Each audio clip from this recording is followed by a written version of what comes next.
Start करें। हाँ जी।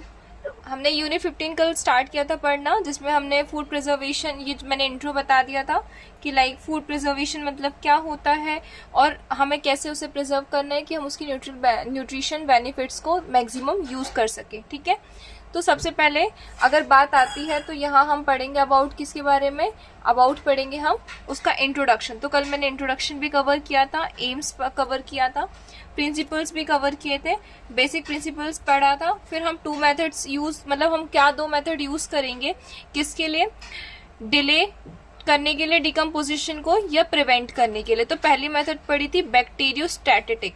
Bacteria मतलब बेसिकली बैक्टीरिया मतलब बैक्टीरिया या आप किसी माइक्रो ऑर्गेनिज्म को ले लो, और स्टैटिक मतलब रुक जाना। तो इस मेथड में हम क्या करेंगे, बैक्टीरिया की ग्रोथ को रोक देंगे, जैसे उसे ड्राई करके अचार में, जिसे हम बहुत सारा सरसों का तेल मिला देते हैं, या सॉल्टिंग करके, शुगर का भी यूज किया जाता है, स्मोकिंग, ठीक है, और फ्रीजिंग। अब आगे देखें बैक्टीरिसाइडल मेथड। बैक्टीरिसाइडल मेथड में क्या होता है, रिसाइडल मतलब किल करना। तो यहाँ पे जो माइक्रो ऑर्गेनिज्म है उनको हम क्या करते हैं, उनको हम किल कर देते हैं। ठीक है, सो इसका एग्जाम्पल हीट ट्रीटमेंट मेथड से भी ये हम करते हैं। ठीक है, केमिकली भी करते हैं। इरेडिएशन, इरेडिएशन की कल मीनिंग बताई थी मैंने आपको, हाँ या ना मेरी? Hello, yes ma'am. देखो अब हाँ जी मैम। इरेडिएशन मतलब क्या होता है। इरेडिएशन देखो नाम से समझो, रेडिएशन मतलब अब यहाँ पे हम क्या करेंगे, रेडिएशंस का यूज करेंगे। तो ये एक ऐसी प्रोसेस होती है जिसमें हम अपने मटेरियल को, जो भी हमारा खाना है, फूड है, इवन ये मेडिकल सप्लाईज में भी यूज होती है। तो इसको क्या करते हैं, इसमें हम रेडिएशंस भेजते हैं। कौन सी रेडिएशंस, गामा रेज, ठीक है, साथ में एक्स रे या इलेक्ट्रॉन बीन्स। इलेक्ट्रॉन बीन्स मतलब बहुत सारे इलेक्ट्रॉन्स को भेजना। आगे बढ़ते हैं, ये अब बैलेंस नेसेसरी है। क्यों बैलेंस नेसेसरी है, क्योंकि enough treatment to make food safe, मतलब हमें इतना ट्रीटमेंट देना है कि खाना सेफ रहे, उससे ज्यादा भी नहीं। Minimum damage to nutrient, nutrient में कम से कम डैमेज हो और उसके दिखने में भी कम से कम डैमेज हो। मेथड्स ऑफ फूड प्रिजर्वेशन, अब हम पढ़ने वाले हैं क्या क्या मेथड्स है फूड प्रिजर्व करने की। तो सबसे पहले हाई टेम्परेचर लगा दो, heat destroy micro organism. Important point देखें तो जो मोस्टली बैक्टीरिया, मैंने कल बताया था कि 16 to 38 डिग्री सेल्सियस पे सर्वाइव करते हैं। मोस्ट बैक्टीरिया जो हैं वो 80 to 93 डिग्री सेल्सियस पे किल हो जाते हैं। बैक्टीरिया की स्पोर्स को हाई टेम्परेचर चाहिए पड़ता है, क्योंकि उनकी जो आउटर कवरिंग होती है, जिसे हम सेल वॉल भी बोलते हैं, बहुत ज्यादा स्ट्रांग होती है। ठीक है, आगे मैम देखें। ये कर सकते, मैम इसमें ये कर सकते हैं कि हम किसी भी मतलब वो मतलब ज्यादा गर्म कर सकते हैं क्या, मतलब ज्यादा गर्म करने से बैक्टीरिया को खत्म कर सकते हैं? हाँ, टेम्परेचर हाई रखेंगे, जैसे हम दूध को भी उबालते हैं तो हम 100 डिग्री सेल्सियस तक लेकर जाते हैं। मिल्क का बॉइलिंग पॉइंट क्या होता है, जी मैम। क्या होता है मिल्क का ये बॉइलिंग पॉइंट? पानी का तो मैम वो ही होता है ना, 100 तो उतना ही होता होगा, उसके आसपास। उसके आसपास या उससे कम होता होगा? दूध उसके का उससे कम होता है मैम पानी से। उतना ही होता है, थोड़ा बहुत डिग्री का फर्क आता है। ठीक है, ठीक है मैम, लेकिन ये अच्छा वहाँ पे अप्लाई नहीं होता कि ज्यादा मतलब गर्म करने पर खाना खराब होता है, मतलब उसकी चीजें मतलब जो न्यूट्रिएंट्स हैं वो कम हो जाते हैं, वहाँ दूध पे अप्लाई नहीं, नहीं होता ये? ये दूध में नहीं अप्लाई होता, क्योंकि जब हम खीर बनाते हैं या खोया बनाते हैं तो उस टाइम पे तो दूध को और उबाला जाता है, ज्यादा मलाई निकालने के लिए दूध को और उबाला जाता है, तो दूध के लिए अप्लाई नहीं होता। पर अगर एक एक्सट्रीम टेम्परेचर तक उबाल दोगे तो फिर तो दूध जल भी जाता है ना, देखा होगा, दूध लग जाता है, जल जाता है। जी जी ठीक है, जी मैम। ये चीज होती है। अब पाश्चराइजेशन, पाश्चराइजेशन मतलब क्या होता है, पाश्चराइजेशन मेथड सही से समझना, क्योंकि जो हम मिल्क पैकेट्स यूज करते हैं ना, उसमें यही मेथड यूज की जाती है। मिल्क को हम 62.8 डिग्री सेल्सियस पर उबालेंगे फॉर 30 मिनट्स। इससे क्या होगा, जो डिसीज्ड कॉजिंग ऑर्गेनिज्म होंगे, जो हमारी बॉडी में डिसीज कॉज कर सकते हैं, वो मर जाएंगे। उसके बाद स्टेरिलाइजेशन। स्टेरिलाइजेशन देखो, स्टेरिलाइज मतलब होता है किसी चीज को कंप्लीटली डिस्ट्रॉय कर देना, उसकी लाइफ को, उसको बोला जाता है स्टेरिलाइज करना। तो स्टेरिलाइजेशन मतलब हम वहां पे अब कंप्लीटली डिस्ट्रक्शन करेंगे, खत्म करेंगे माइक्रो ऑर्गेनिजम्स को। ठीक है, तो अब इसके एडवांटेज क्या है, 2 मेथड यूज किया हमने, देखो हीट करते हैं और फिर स्टेरिलाइजेशन करते हैं। इवन जो पाश्चराइजेशन मेथड होती है ना, इसमें जो दूध फैक्ट्रीज में उबाला जाता है, तो पहले उसको उबालते हैं हाईएस्ट टेम्परेचर पे ले जाके, फिर कूल डाउन कर देंगे, फिर हाई टेम्परेचर पे ले जाएंगे, फिर कूल डाउन कर देंगे। बार बार टेम्परेचर चेंज अपने साथ भी होता है ना, अगर अपन धूप से आते हैं तो डायरेक्ट कूलर में नहीं बैठते हैं, डायरेक्ट बहुत सारा पानी नहीं पीते एकदम से, क्योंकि बॉडी में एकदम से टेम्परेचर चेंज आएगा, जिसकी वजह से शॉक हो सकता है, हार्ट अटैक भी आ सकता है, बॉडी शॉक में जा सकती है, ट्रॉमा हो सकता है। ऐसे ही सेम और लिविंग ऑर्गेनिज्म के साथ होगा, तो बार बार टेम्परेचर चेंज होगा तो वो किल हो जाते हैं। ठीक है, एडवांटेज क्या है इसका, फूड सेफ रहेगा, सेल्फ लाइफ बढ़ जाएगी उसकी।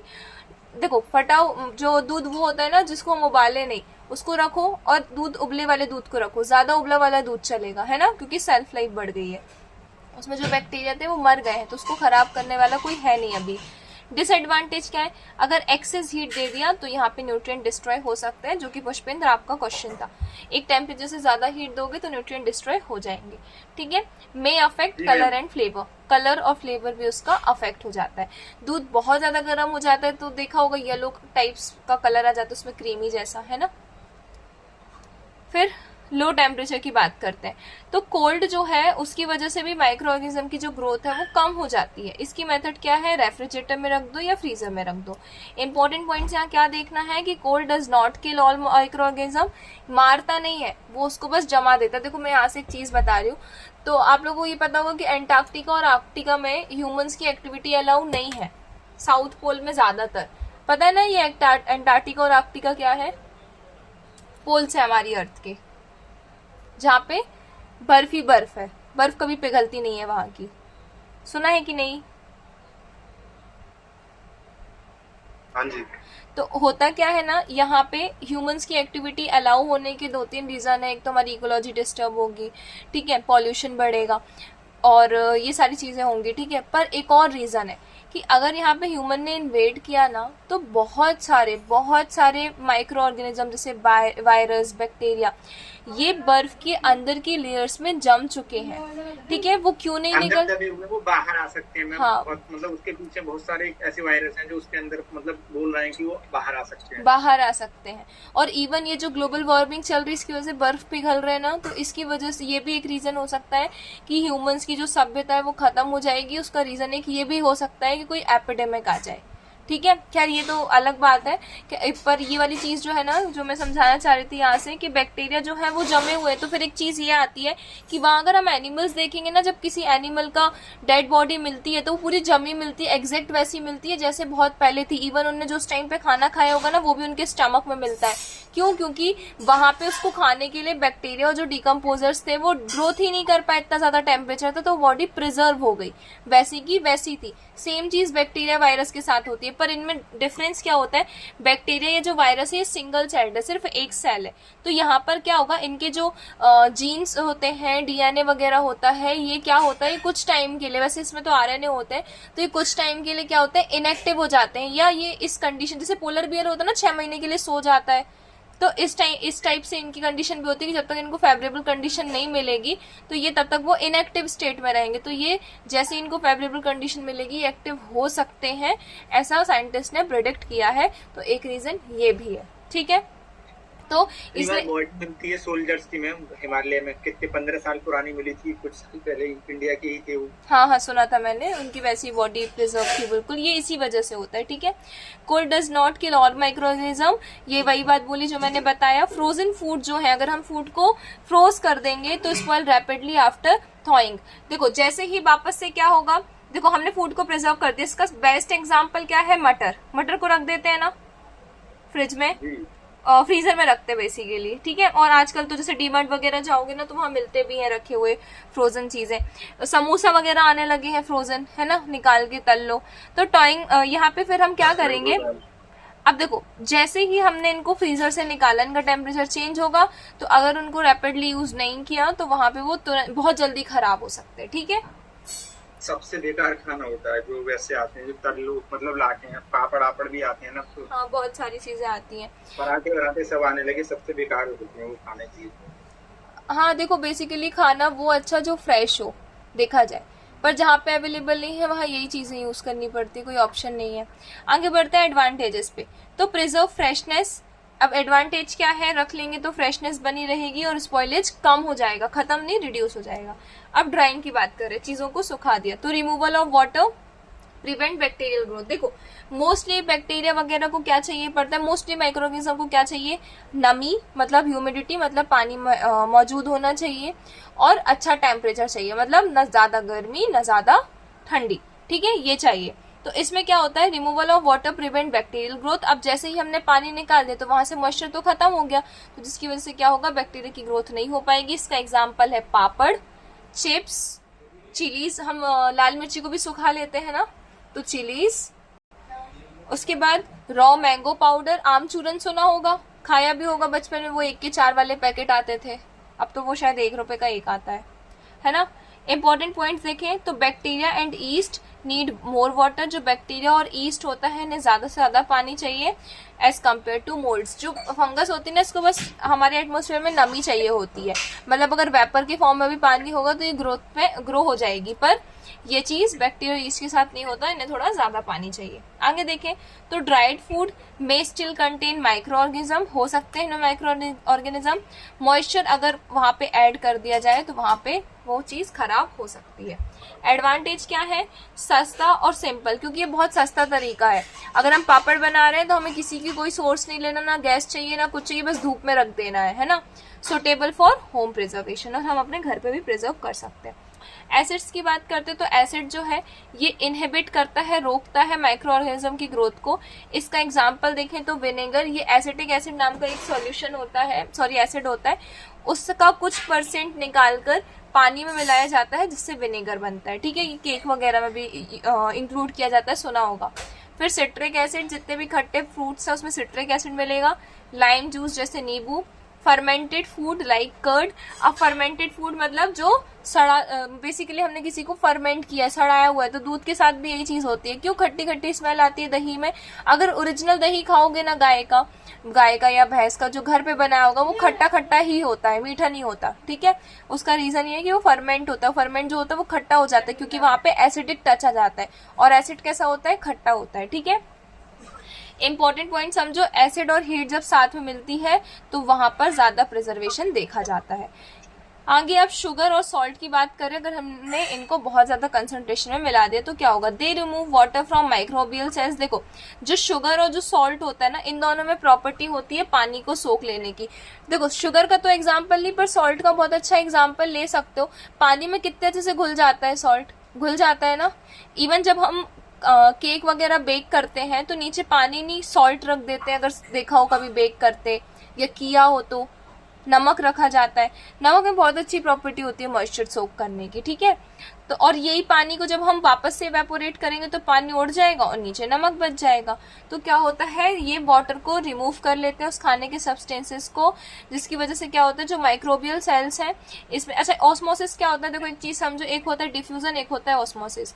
जब किसी चीज का उसकी हाई कंसंट्रेशन से, मतलब वो जहां पर ज्यादा है वहां से मूवमेंट होगा लो कंसंट्रेशन पर, तो इसे बोलेंगे डिफ्यूजन। और यही चीज अगर पानी के साथ हो रही है तो उसे बोलेंगे ऑस्मोसिस। ऐसे समझो कि एक कमरे में 50 बच्चे हैं और एक कमरा खाली है, तो नॉर्मल सी बात है ये 50 बच्चे खाली कमरे की तरफ मूव करेंगे, या भी गर्मी या शादी वाला जो घर रहता है तो हम किस साइड जाने की कोशिश करते हैं, जहां पे एरिया खुला हो, होता है ना ऐसा। या इसको एक और एग्जांपल से ले लो, हमने परफ्यूम लगाया है और हम आए हैं कहीं पर, तो जो इंसान कहीं दूर बैठा होगा ना, या कोई अपने पास आया होगा परफ्यूम लगा के, तो हमें स्मेल आ जाती है। क्यों, क्योंकि हमारे पास उतना परफ्यूम का वो वाला कंसंट्रेशन नहीं है, इसके पास ज्यादा है। तो यहाँ से उठ के अपनी हाई कंसंट्रेशन से उठ के लो कंसंट्रेशन, मतलब जहाँ क्वांटिटी उसकी कम है वहां आ गया, इसको बोलते हैं डिफ्यूजन होना। यही चीज अगर पानी के साथ होती है तो इसे बोलते हैं ओस्मोसिस होना। समझ गए। इसका एग्जाम्पल जैम है, जैम इसलिए इजिली खराब नहीं होता, वहां बहुत सारी शुगर होती है। जेलीज, अचार में होता है बहुत सारा नमक। फिर मुरब्बा, मुरब्बा भी सुना होगा, मुरब्बा आंवला का बनता है, कितना सारा शुगर होता है उसमें। इंपॉर्टेंट पॉइंट क्या है यहाँ पे, ईस्ट और जो मोल्ड है ये टोलरेट कर सकते हैं शुगर और सॉल्ट को, ठीक है, एज कम्पेयर टू बैक्टीरिया। मतलब यहाँ पे बैक्टीरिया की ग्रोथ तो नहीं होगी, पर अगर फिर भी खराब होना होगा तो ईस्ट और मोल्ड की, फंगस की, देखा होगा ना अचार में फंगस लग जाती है व्हाइट कलर की, ये इसकी वजह से होती है, ठीक है। स्मोकिंग की बात करते हैं तो स्मोक कंटेन्स, अब हम किसी चीज को क्या कर रहे हैं, जला मतलब स्मोक, देखो देखा होगा जैसे मूवीज देखी होंगी, या अगर नॉन वेजिटेरियन होंगे तो पता होगा कि कहीं बाहर जाते तो नीचे से कोयला रख लेते हैं, फिर ऐसे दो लकड़ी वगैरह के स्टैंड बना के उसमें बीच में फिश वगैरह या मीट जो भी उसे टांग लेते हैं, फिर स्मोक से सेका जाता है उसे, as compare to directly fry करके। पता है ये चीज? हाँ क्यों या करके नहीं? मैम ये पता तो है। वही बैक्टीरिया और उसको मारने के लिए, ठीक है, क्योंकि हर चीज मतलब हर चीज का तरीका अलग होता है ना। स्मोक में क्या होता है, contains preservative chemicals and heat. अब जो स्मोक की वजह से क्या होगा, smoke contains preservative chemical and heat, जो धुआं निकलता है ना तो उसमें कुछ ऐसे केमिकल्स और हीट होती है। देखो गर्म तो होगा, अच्छा ऐसे समझो, गर्म पानी से ज्यादा जलेंगे या स्टीम से ज्यादा जलेंगे? स्टीम से ज्यादा जलेंगे, है ना? हाँ कि ना? गर्म पानी में हाथ डाल लो और स्टीम स्टीम, स्टीम समझते हो, वेपर, स्टीम से भाप, मैम, भाप। स्टीम से मैम, स्टीम से हाँ स्टीम से जलेंगे तो जो हीट होती है ना ये ऊपर से एकदम से, तैयार होता है मैम। और हीट ना अंदर तक पहुंच जाएगी, क्योंकि ऐसे समझो जब हमने एक फिश को सैलो फ्राई किया तो तेल अंदर तक पहुंचा, पर हो सकता है ना कि अंदर पहुंच के उसका टेम्परेचर डाउन हो गया हो, क्योंकि बहुत सारी मसल्स है। और जो स्मोक है उसका जो बेसिकली एटम का जो स्ट्रक्चर होता है बहुत छोटा होता है, और गैशियस फॉर्म में और छोटा हो जाता है और दूर दूर हो जाता है, तो वो ज्यादातर अंदर तक पेनिट्रेट कर पाएगा।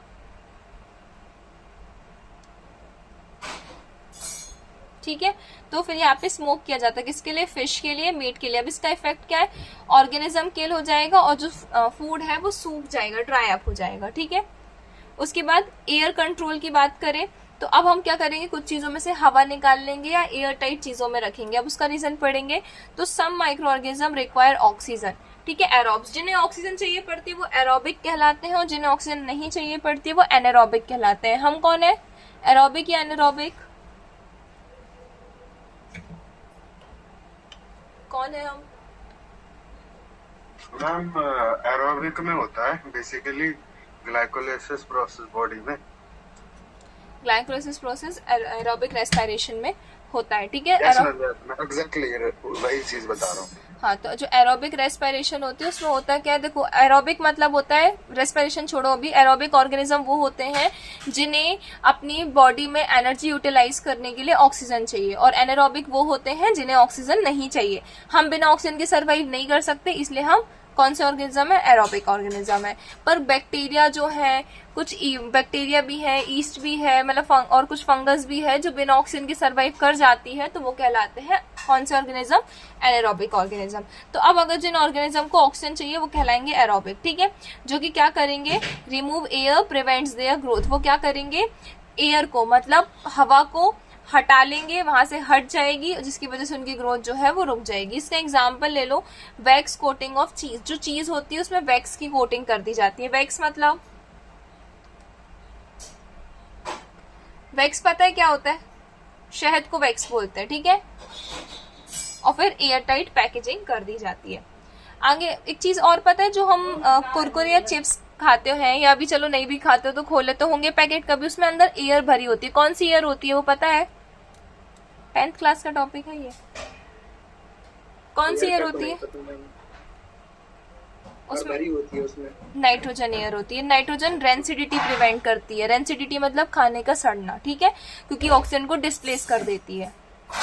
आगे बढ़ते हैं केमिकल्स पे। तो certain chemicals are used as preservative. अब हम कुछ केमिकल्स को भी यूज करते हैं प्रिजर्वेटिव, मतलब उस चीज को बनाए प्रिजर्वेटिव मतलब प्रिजर्व करने के लिए खाने को। तो इसका एग्जाम्पल है सोडियम बेंजोएट, पोटेशियम मेटाबाइसल्फाइड। अब देखो ये जो नाम है ना, ये केमिकल फॉर्मूले हैं, केमिकल नाम है। इन केमिकल्स को यूज किया जाता है। अभी हमने नेचुरल मेथड यूज की, लाइक स्मोकिंग करना, को फ्रिज में रख देना, हीट कर देना, पास्चराइज कर देना।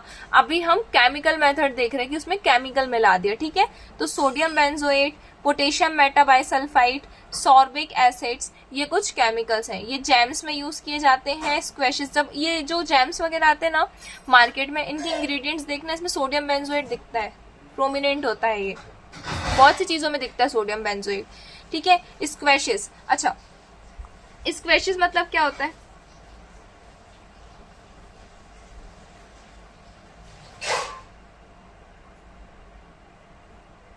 नहीं पता मैम। दीपक नो मैम। देखो, जो हमारा, एक सेकेंड फोन आ रहा है, एक सेकेंड ना, मैम कुछ खाने की चीज है क्या? खाने की चीज है। हाँ देखो, अब हम बात कहाँ थे, हाँ जैम्स तो पता है। जो स्क्वैशेस होता है ना, स्क्वैशेस ऐसे समझो, जो गार्ड फैमिली होती है ना, गार्ड फैमिली मतलब गार्ड फैमिली जैसे लौकी और कद्दू, इनको गार्ड फैमिली बोला जाता है। करेला गार्ड, समझे इसको, मतलब ये गार्ड फैमिली सुना है ये चीज की नहीं सुना है? सुना सुना सा लग रहा है। ठीक है। तो जैसे अपन गार्ड फैमिली जो होती है ना, वो जैसे जो पेड़ होते हैं वैसे लंबे लंबे होते हैं, जैसे मनी प्लांट होते हैं, और उनमें फल ऐसे फ्रूट्स होते हैं। फ्रूट्स नहीं बोलेंगे, वेजिटेबल्स बोलेंगे। तो जैसे बेटर गार्ड हो गया, ठीक है, जैसे लौकी और गिलकी सुना होगा, और करेला, ठीक है, ये सारी चीजें इस फैमिली में काउंट होती हैं। तो इनके जो स्क्वैश होते हैं, स्क्वैश मतलब अंदर का मटेरियल, पलपेला जैसा होता है ना, और क्या बोलेंगे अब उसको इंग्लिश में, पिलपिला टाइप का, समझ रहे हो, उसे स्क्वैश बोला जाता है। ठीक है, आया समझ में कि नहीं? कद्दू देखा है ना, कद्दू के अंदर कंटेंट की बात हो रही है। हाँ, अंदर कंटेंट तो की बात हो रही है, हाँ हाँ उसी की बात हो रही है। ठीक है। ठीक है, उसके बाद देखो क्यों उसकी बात हो रही है। जैसे कद्दू का जो अंदर का मटेरियल है ना, उसे स्टोर करके भी रखा जाता है। अगर बिजौरे बरी कभी सुना हो तो उनमें मिलाते हैं। जो मिठाइयाँ बनती हैं उनमें भी मिलाया जाता है ये कद्दू वगैरह का स्क्वैश। ठीक है, तो इन्हें प्रिजर्व करके रखा जाता है। तरबूज और खरबूज में भी माना इन्हें, तरबूज अलग चीज है, तरबूज अलग, तरबूज फ्रूट में आ जाएगा, मैं वेजिटेबल की बात कर रही हूँ। तरबूज खरबूज अलग हो जाएगा। कद्दू देखा होगा ना, कद्दू कैसा होता है, अंदर बीज होते हैं, पिलपिला सा होता है अंदर साइड को, बीज का मटेरियल उसका। लौकी की तो है, मगर खाया नहीं है।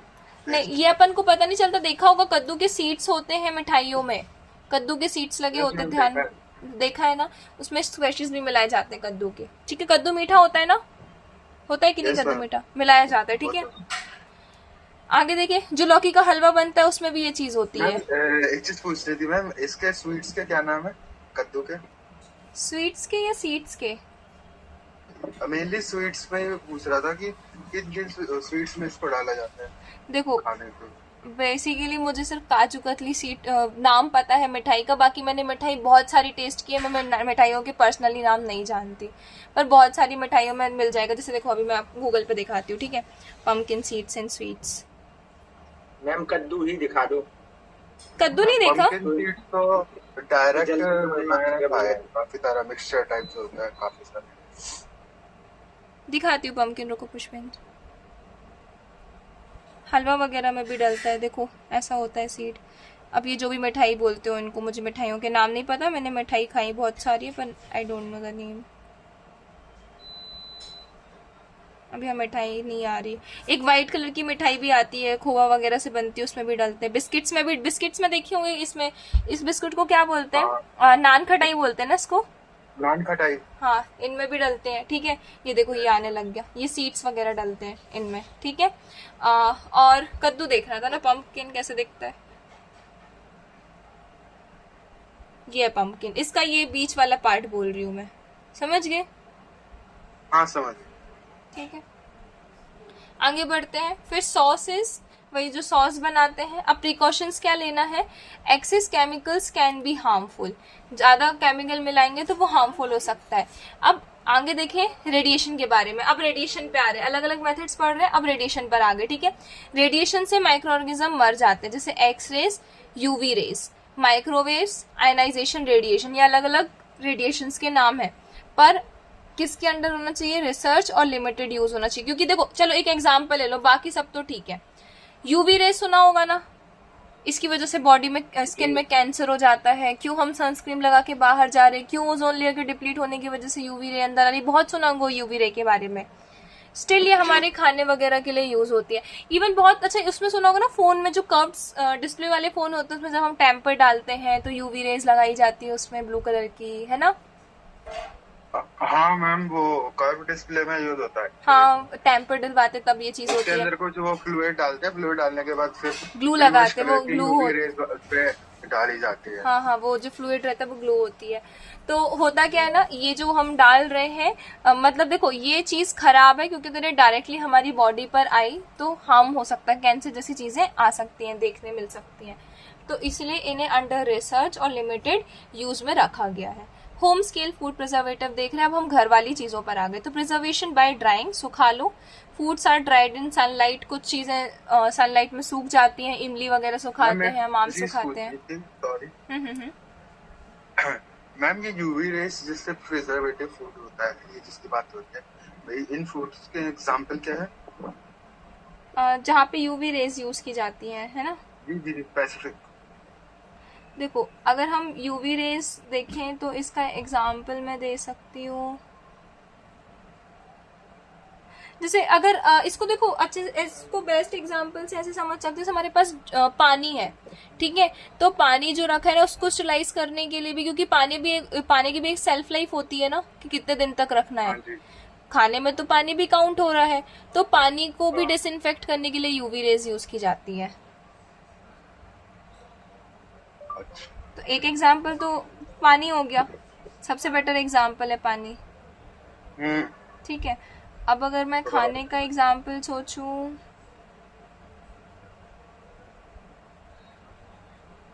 देखो ज्यादातर रेज जो है ना ये यूज होंगी किसमें, लिक्विड वाली चीज में यूज होंगी, ठीक है, जो लिक्विड मटेरियल होगा उनमें यूज होंगी। बाकी में तो और मेथड्स यूज होंगी। बाकी फ्रूट्स वेजिटेबल्स में भी हो सकता है, जैसे हमने फ्रूट्स को प्रिजर्व करना है, ठीक है, ऐसे फ्रूट्स को जो बहुत दूर से आ रहे, सपोज करो इसका एग्जांपल ले लो, इसका, जैसे हम जैक फ्रूट वगैरह हो गया, ठीक है, जैक फ्रूट एक एग्जांपल ले लो बस, कि ये बहुत दूर से सप्लाई होता है, हमारे इंडिया में तो होता नहीं है। अब बाहर बहुत दूर से आएगा तो हम कितना ही उसमें हार्मोन, एब्सिसिक एसिड वगैरह डालेंगे, तो उस टाइम पे रेज यूज की जाती है। जैसे देखो ऐसे समझो स्किन पे स्पॉट्स ट्रीटमेंट के लिए क्रीम भी आते हैं और लेजर ट्रीटमेंट भी होता है ना। लेजर ट्रीटमेंट ज्यादा इफेक्टिव है एज कम्पेयर टू ऑइंटमेंट और as compare to home remedies. हाँ, तो अब जो चीज यूरोप से इंडिया एशिया ट्रांसफर हो रही है, उसे सोचो कितना लंबा वेट करना पड़ेगा मार्केट में आने के लिए, है ना। तो उस टाइम पे जब ऐसी चीजों का ट्रांसफर होगा तो उधर पर हम रेज यूज करेंगे, अदरवाइज बाकी मेथड यूज होंगी, ठीक है। अब कहाँ चला गया, अब इसके एग्जाम्पल है सब्जियां, मैंगो की स्लाइसेस। अब ये मैंगो मैंने बताया था, अब देखो मैं एक बार दिखा देती हूँ क्या है। अमकरिया सुना है, अब वो मेरे यहाँ पे तो यही बोलते हैं, हो सकता है कुछ और बोलते हैं उसको। जो कच्चे आम होते हैं ना उन्हें सुखा के बनाई जाती हैं, ये देखो ये होती है, आम को सुखा देते हैं, देखा है क्या ये चीज? ये कच्ची कैरी की बात कर हाँ हाँ, ये जो कच्ची कैरी आती है इनको छील के ऐसे सुखा दिया जाता है तो ये ऐसे दिखने लगती हैं। अच्छा। और फिर इनको दाल वगैरह या सब्जी वगैरह में डाल के बनाते हैं, चटनी बनाते हैं, तो बहुत खट्टी खट्टी लगती है, ठीक है। हाँ, तो ये एग्जाम, और ये खराब नहीं होती क्योंकि हमने ड्राई कर लिया है। आगे पापड़ का तो पता ही है, चिली में लाल मिर्च ले लो, सबसे बेटर। लाल मिर्च क्या, हरी मिर्च को भी सुखाते तो फिर वो लाल में कन्वर्ट हो जाके स्टोर हो जाती है ना। अब अचार की बात कर रहे हैं तो सॉल्ट, तेल, एसिड, ये सारी चीजें यूज होती है। स्पाइसेस, मसाला भी यूज होता है। कॉमन पिकल्स देखें तो आम का अचार, नींबू का अचार, इनका फंक्शन क्या है, जो सॉल्ट है और जो एसिड है ये प्रिवेंट कर देते हैं माइक्रोबियल ग्रोथ को, जो हमने ऊपर पढ़ा, ठीक है। देखो अब फिर से मुझे याद है, मुझे ये तो पता है कि भूल गया हो गया। अभी मैंने 3 चीजें अपन पढ़ रहे हैं, एक बैक्टीरिया, एक ईस्ट और एक मोल्ड मतलब फंगस। तो मैंने ऊपर बताया था कि जो सॉल्ट है और एसिड है, इन पे कोई एक ऑर्गेनिज्म इनमें ऐसा है जिसपे ज्यादा असर नहीं होता। सॉरी, 2 ऑर्गेनिज्म ऐसे हैं, अभी बताया था ऊपर, वो है ईस्ट और मोल्ड। फंगस लग जाती ना अचार में, ऐसे याद रखना, अचार में फंगस लग जाती है तो इसका मतलब फंगस पे ज्यादा असर नहीं होता, इसलिए अचार में फंगस लगती है। फिर हम वो व्हाइट मटेरियल निकाल के अचार खा लेते हैं, ये तो फेस किया होगा नॉर्मली। फिर ईस्ट ऐसे याद रखो कि अचार, जितनी भी चीजें जो लॉन्ग प्रिजर्व होती है वो खट्टी लगने लगती हैं, और ईस्ट जो है ये फर्मेंटेड फूड में पाया जाता है, मतलब ये खट्टी जगह पे मिल सकता है, तो ये यहाँ पे भी मिलेगा। आ रहा है समझ में? ईस्ट एक पर्टिकुलर क्वांटिटी में हमारी बॉडी के लिए अच्छा है, जैसे जो हम इडली डोसा खाते हैं वहां पे ईस्ट ही होता है फर्मेंट होके, ठीक है। हाँ जी। आगे बात करते हैं ऑयल प्रिवेंट कॉन्टैक्ट। की चटनी, हाँ और जो कोकोनट की चटनी साइड में देते हैं। नहीं, मैं कोकोनट चटनी की बात नहीं कर रही हूँ, मैं इडली की बात कर रही हूँ। इडली में जो बैटर होता है उसको सड़ाया जाता है ना, उसमें ईस्ट होता है, ठीक है। अच्छा अच्छा ठीक।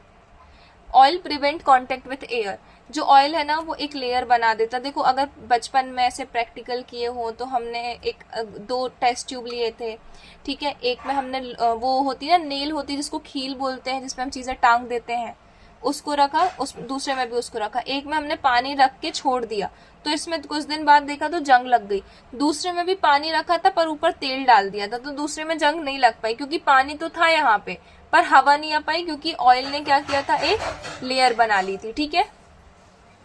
तो ऑयल जो है वो क्या करता है, एयर के कांटेक्ट को रोक देता है, इसलिए क्या होगा, स्पॉइलेज कम होगी।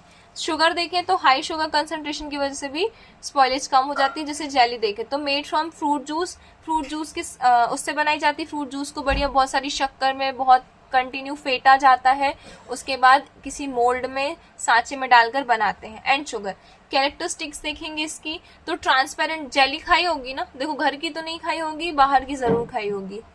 ट्रांसपेरेंट होती है, फिर्म होती है, टाइट होती है, ठीक है। कंटेन पेक्टिन एंड एसिड्स, ये पेक्टिन एंड एसिड क्या है, बेसिकली सब्सटेंसेस है। अब जैम की बात करें तो made from fruit pulp and sugar, jam भी सेम वही चीज से बनता है, बस एक पर्टिकुलर टाइम पे यहाँ हीट देना बंद कर दिया जाता है। अब बात करते हैं मरमाल्डे की, ये सुना है मैम इसका मैम माल्टा सुना है, ये माल्टा की सुना है। पुष्पेंद्र आपने? मैंने नहीं सुना।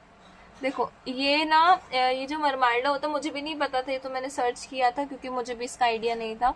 जो मरमाल्डे होते हैं ना, ये क्या होता है, एक फ्रूट प्रिजर्व होता है जो जूस, जैसे हमने जूस वगैरह निकाला ना और उसको फिर हम क्या करते हैं, इसको मैं कैसे बताऊं, उसको ना रख लेते हैं। इसको देखो एक एग्जाम्पल से समझो, नींबू है, ठीक है, ये बेस्ट एग्जाम्पल है।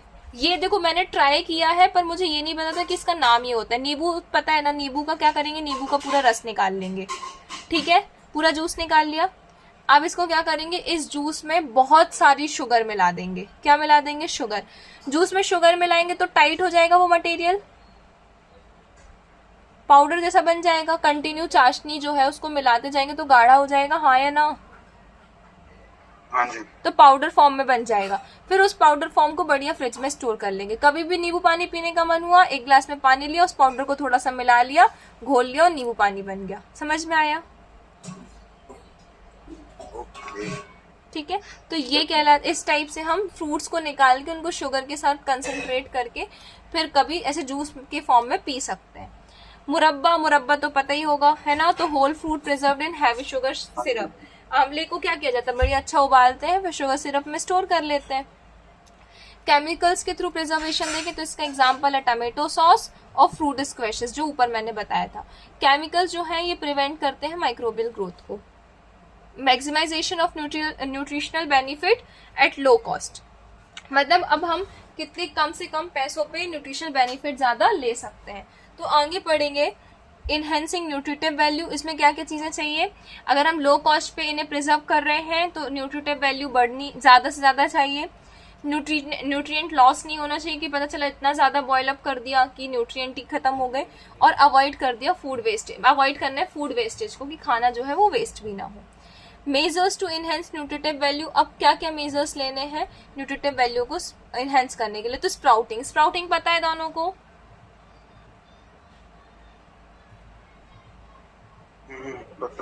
स्प्राउट करना, ठीक है, वही चने वगैरह या दाल को रख दिया रात में भिगो के एक कॉटन के कपड़े में, सुबह देखा स्प्राउट्स निकल आए। सोक्ड ग्रेन जर्मिनेट हो जाएंगे, ठीक है, और हम उसको बढ़िया चाट मसाला नमक के साथ, काले नमक के साथ मिला के खा लेंगे। न्यूट्रिशनल बेनिफिट क्या है, विटामिन सी इंक्रीज हो जाता है, विटामिन बी इंक्रीज हो जाता है, डाइजेस्टिबिलिटी इंप्रूव हो जाती है। एग्जाम्पल देखें तो स्प्राउटेड ग्रीन ग्राम, मूंग का एग्जाम्पल दिया जो मैंने अभी बताया।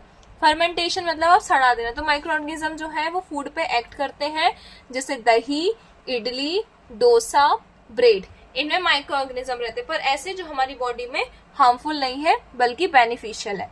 बेनिफिट देखें तो डाइजेस्टिबिलिटी इंक्रीज कर देंगे, विटामिन इंक्रीज हो जाएंगे, जैसे राइबोफ्लेविन जो कि विटामिन बी का टाइप है, विटामिन B12 और vitamin C. Improves keeping quality, और इसकी वजह से क्या होगा, क्वालिटी जो है वो क्वालिटी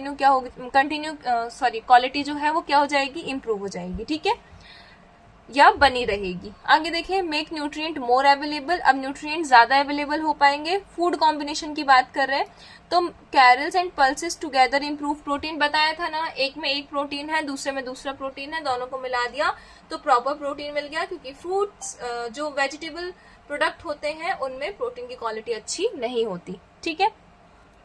एग्जाम्पल, चावल दाल खाते हैं हम, दाल चावल, इडली सांभर खाते हैं, दाल रोटी खाते हैं, खिचड़ी खाते हैं। बेनिफिट क्या है, बेटर प्रोटीन मतलब अमाइनो एसिड्स हमको मिल जाएगा। फोर्टिफिकेशन देखें, फोर्टिफिकेशन मतलब होता है न्यूट्रिएंट्स का ऐड करना, उसको बोला जाता है फोर्टिफाई करना या फोर्टिफिकेट करना। एग्जाम्पल, आयोडाइज सॉल्ट, हम नमक मिला देते हैं खाने में, मतलब हमने खाने में और भी मिनरल्स ऐड कर दिए। Vitamin A and D in fat, fat में और विटामिन होते हैं। पर्पस क्या है, प्रिवेंट न्यूट्रिएंट डिफिशियंसी, इससे क्या फैट, सॉरी ये मैंने उल्टा बोला, जो फैट है ना, हम खाना हमेशा तेल में बनाते हैं, देखो फैट तो और भी सारी चीजों में है, तेल से हमें फैट तो मिल रहा है पर साथ में विटामिन ए और डी भी मिल रहा है। क्यों मिल रहा है विटामिन ए और डी, क्योंकि ये प्लांट फ्रूट है, प्लांट फ्रूट से तेल बना है। आगे देखें तो न्यूट्रिएंट डिफिशियंसी प्रिवेंट होती है। Minimisation nutrient losses during cooking, अब हम क्या कर रहे हैं न्यूट्रिएंट लॉस को मिनिमाइज करना है कुकिंग के थ्रू, क्योंकि कुछ सब्जियां जब तल के बनाई जाती हैं तो उनकी न्यूट्रिटिव वैल्यू कम हो जाती है। क्या कॉज है इसका, ज्यादा पानी डाल दिया, ओवर हीट कर दिया, ठीक है, एयर और सनलाइट में एक्सपोज कर दिया। रूल्स क्या है मिनिमाइज लॉस के, तो वेजिटेबल्स को धुल लो पहले कट करने से पहले, कुक करो कम से कम पानी में, कीप यूटेंसिल कवर रखो। क्यों कवर करके रखो, क्योंकि उसमें जो पानी होगा वो एवेपोरेट होके ऊपर चला जाएगा, हमें पानी फ्रूट्स का या जो भी हम सब्जी बना रहे हैं उसका चाहिए, ठीक है। Avoid over cooking, over cook भी नहीं करना है। Cook rice with only required water, चावल में सिर्फ उतना पानी डालना है जितना उसे फूलने के लिए चाहिए। Cut fruit just before eating, fruits उसी टाइम खा लो जिस टाइम कट है, ये नहीं अभी केला काट के रखा है, एप्पल काट के रखा है और खा रहे हैं जाके ब्रेकफास्ट में, नहीं, वहीं जाके लेकर जाओ पूरा, भले पील ऑफ ले आओ उसका। आगे, एड एसिडिक फूड जैसे लेमन और टमेटो, इसकी वजह से क्या होगा, विटामिन सी प्रिजर्व रहेगा, ठीक है। Add acidic foods like lemon और tomato to preserve vitamin C. अब ये जो टमेटो की बात कर रहे हैं ये कच्चा लेना, क्योंकि जब हम पकाते हैं ना तो टमेटो का 50% चला जाता है, काटने में चला जाता है 50% और 50% पकाने में। 50 तो नहीं बोलूंगी, मतलब हमने एक टमाटर खाया तो उसमें जितना विटामिन सी होगा उसका सिर्फ 25 से 30% हमारी बॉडी में लगेगा पकने के बाद, और हो सकता है 10% भी पहुंच जाए ओवर पका दिया तो। जैसे जो ग्रेवी वगैरह खाते हैं ना अपन, पनीर की क्या बोलते हैं उसको, शाही पनीर, मटर पनीर, इसमें तो टमाटर की ग्रेवी होती है, पर हाँ विटामिन सी नहीं होता है इसमें इतना, क्योंकि टमाटर को एक्सट्रीम पका दिया जाता है।